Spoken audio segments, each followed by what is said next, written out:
이 시간에는 건물 등 감가상각 자산 취득 명세서 보도록 하겠습니다.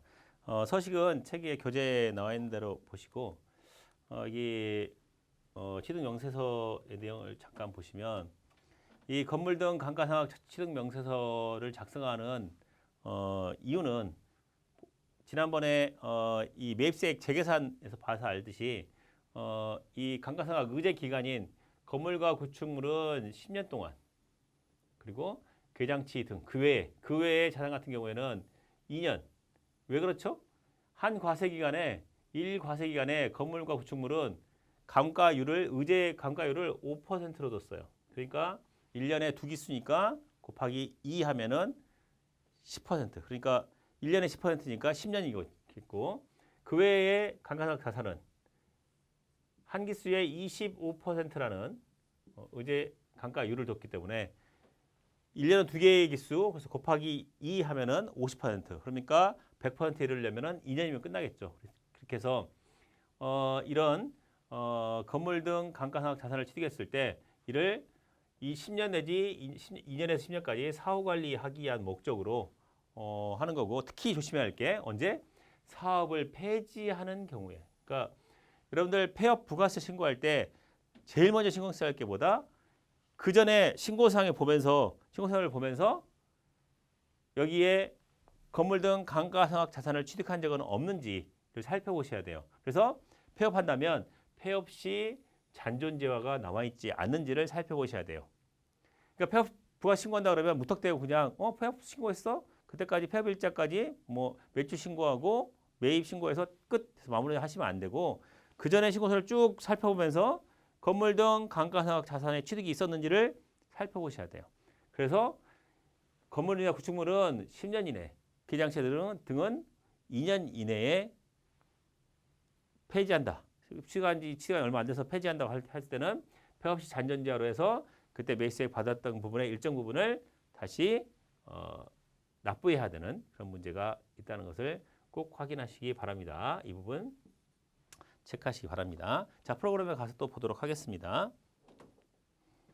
자, 사례 연습 보시면 여기에 매입 내역이 나와 있는데 여기 뭐 날짜에 차량 구입하고 컴퓨터 구입한 내역이 나와 있습니다. 이 내역을 바탕으로 해서 한번 직접 입력을 해보도록 하겠습니다. 여기 보시면 이 부가세 부속명세서 1에 몇 번째예요? 8번째인가? 예, 7번째에 있는 건물 등 감가상각 자산 취득 명세서를 클릭하시면 조회 기간을 선택할 수 있는데, 여기를 하기 전에 미리 뭘 해둬야 돼요? 입력을 해둬야 돼요. 그래서 매입 및 전표 입력에 가셔서 우리가 취득한 내역을 입력을 한번 해봅시다. 아까 이제 7월달에 예를 들었으니까 8월달로 해가지고 한번 예를 들어서 보겠습니다. 뭐 8월 한 달로 하죠. 한 달 8월 15일 날 뭐 했다 해서 매입한 거니까 51번 매입 과세가 되겠죠. 매입 과세로 해서 품목은 자동차에서 자동차, 화물차죠. 화물차. 차량 구입해서 화물차니까 화물차 해두시고, 금액은 얼마였어요? 공급가액이 25477,272. 25477,272. 그럼 부가세가 254,728. 728로 바꿔주시고, 그 다음에 뭐 공급처는 하나 만들죠. 해서 120 48 해서 여기에 현대 자동차 하나 만드시고, 분계 여부를 혼합으로 하셔가지고 이 차량 운반구죠. 차량 운반구 208번엔 차량 운반구로 하신 다음에 4번에 차량 운반, 이건 지금 여러분들 회계 시간에 배운 간편자산 등록이에요. 간편자산 차량 운반구 하니까 간편자산 등록이 떴어요. 그래서 여러분들이 이 내역을 회계에서 배웠을 테니까 간편정략 자산 등록에 등록하시면 되겠습니다. 그러면 이 고정자산 등록이 빨간색으로 뜨죠. 뜨시고, 그 다음에 4번 대변 해가지고 대변하면은 미지금 해주시면 이 화물차 구입한 거에 대한 미지금이 되겠습니다. 그리고 30일자로 해가지고 마찬가지로 컴퓨터에서 구입한 내역 적어주시면 공급가액이 얼마였죠? 뭐 122, 1 그쵸?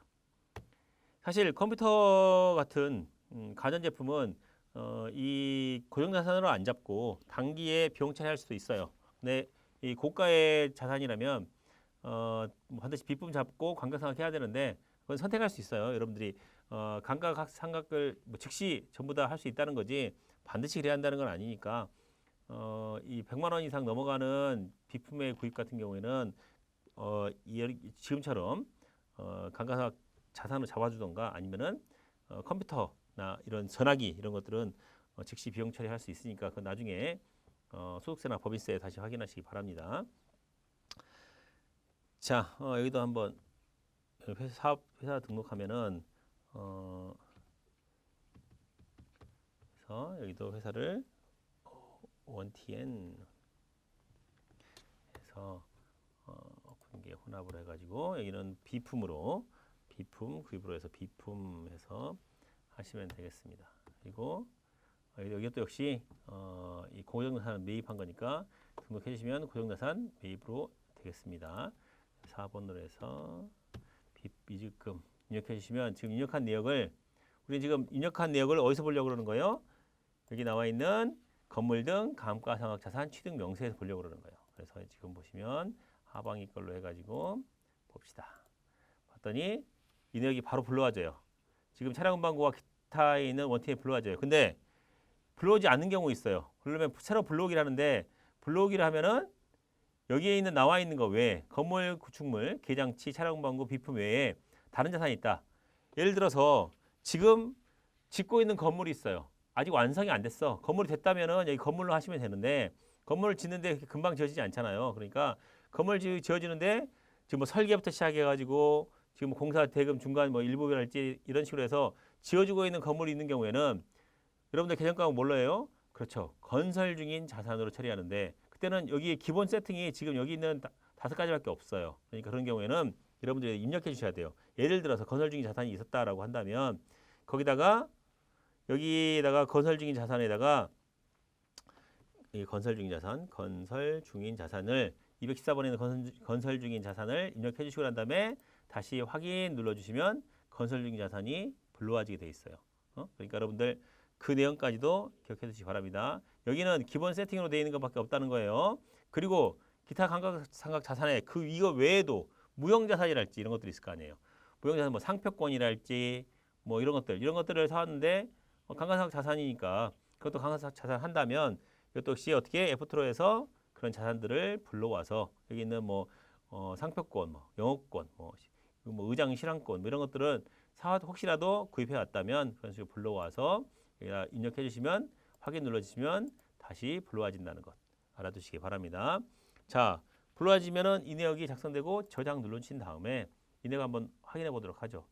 이 부가세 신고상에 확인하시면 아까처럼 마찬가지로 7월부터 12월까지 한다고 한다면 이런 식으로 여기 고정자산 매입에 이 금액이 입력되게 되어 있습니다. 그래서 이 고정자산 매입은 이 세금계산 수치부는 여기에 그리고 그 밖에 공개 대상에서 신용카드나 혹은 현금 영수증을 주고 고정자산을 매입한다면 이 부분에 여기에 우측에 있는 이 부분에 금액이 입력되게 되겠습니다. 세금계산 수치부는 이쪽에 그 다음에 신용카드나 현금 영수증 매입부는 이쪽에 고정자산 매입분이 입력되도록 되니까 여러분들이 확인하시기 바랍니다.